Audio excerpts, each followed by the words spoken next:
Hello বন্ধুরা, আজকে শকত মাছের ঝাল করবো। এই দেখো শকত মাছ। এবার আমি মাছটা কেটে নেব।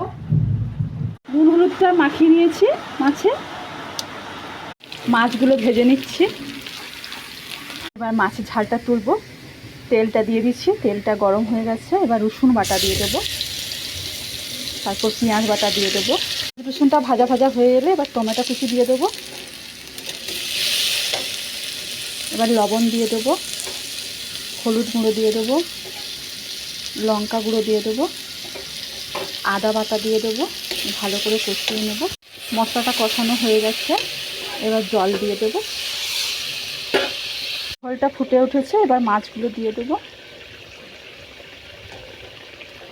মাছের ঝালটা হয়ে এসেছে, এবার নামিয়ে নেব।